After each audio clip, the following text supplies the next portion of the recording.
ഇതിനകം വിവാദമായി മാറിയ സ്പോൺസർ ഉണ്ണികൃഷ്ണൻ പോറ്റിയുടെ പണപ്പിരിവ് നെയ്യഭിഷേകത്തിൽ നടന്നുവെന്ന റിപ്പോർട്ടുകൾ.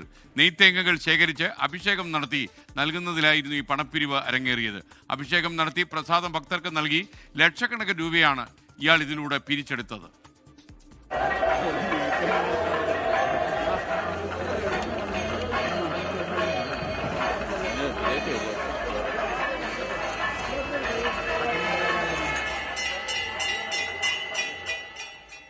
തിരുവനന്തപുരത്ത് നിന്ന് ഷഫീദ് റാവുത്തർ വിശദാംശങ്ങളുമായി ചേരുന്നു. ഷഫീദ്, പറയൂ. നിലവിൽ ഇപ്പോൾ ഈ ഉണ്ണികൃഷ്ണൻ പോറ്റിയുമായി ബന്ധപ്പെട്ട സ്വർണ്ണപ്പാളിയുമായി ബന്ധപ്പെട്ട ഇടപാടാണ് പരിശോധിക്കുന്നതെങ്കിലും 2014 ശേഷം ശബരിമലയുമായി ബന്ധപ്പെട്ട് ഉണ്ണികൃഷ്ണൻ പോറ്റി നടത്തിയ സകല ഇടപാടുകളെ കുറിച്ചുമുള്ള വിവരങ്ങൾ അത് ദേവസ്വം വിജിലൻസ് ശേഖരിച്ചു വരികയാണ്. അതിൽ ഏറ്റവും പ്രധാനമാണ് 2023 ദേവസ്വം ബോർഡ് ഉണ്ണികൃഷ്ണൻ പോറ്റിയുടെ ഒരു നീക്കം, ഒരു ഇടപാടുകൾ അത് വിലക്കി, പുള്ളിയുടെ ഒരു നീക്കം വിലക്കി എന്നുള്ളത്.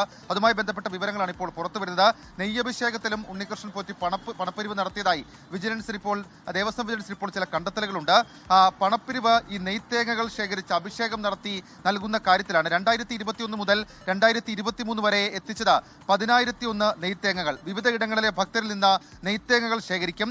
പമ്പയിൽ നിന്ന് ട്രാക്ടറുകളിൽ സന്നിധാനത്തത് എത്തിക്കും. അഭിഷേകം നടത്തി പ്രസാദം ഭക്തർക്ക് മടക്കി നൽകുകയും ചെയ്യും. ഇതുവഴി പിരിച്ചത് ലക്ഷക്കണക്കിന് രൂപയാണ് എന്നുള്ളതാണ് ദേവസ്വം വിജിലൻസിന് ഇപ്പോൾ കിട്ടിയിരിക്കുന്ന വിവരം. 2023 ഇത് കണ്ടെത്തുകയും പിന്നാലെ ഇക്കാര്യം ദേവസ്വം ബോർഡ് തന്നെ വിലക്കുകയും ചെയ്തിരുന്നു. സാധാരണഗതിയിൽ നെയ്ത്തേങ്ങകൾ ആചാരപ്രകാരം എത്തിക്കേണ്ടത് ഇരുമുടിക്കെട്ടിലാണ്. എന്നാൽ ഈ 2 വർഷവും ദേവസ്വം ബോർഡിന്റെ വിവരമനുസരിച്ച് ഈ 2 വർഷവും 2021 മുതൽ 2023 വരെയുള്ള 3 വർഷം, അതിൽ 2 വർഷം ഈ രീതി തുടർന്നപ്പോഴാണ് ദേവസ്വം ബോർഡിന് ഇടപെടേണ്ടി വന്നത്.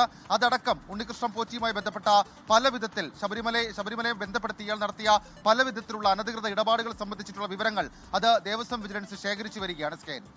ലോകത്തെവിടെയായാലും ഏത് സമയത്തും 24 വാർത്തകളും ഓഗ്മെന്റഡ് റിയാലിറ്റി പാക്കേജുകളും എക്സ്പ്ലെയിനറുകളും വിശദമായി കാണാൻ ഞങ്ങളുടെ യൂട്യൂബ് ചാനൽ നിങ്ങൾക്ക് സബ്സ്ക്രൈബ് ചെയ്യാം.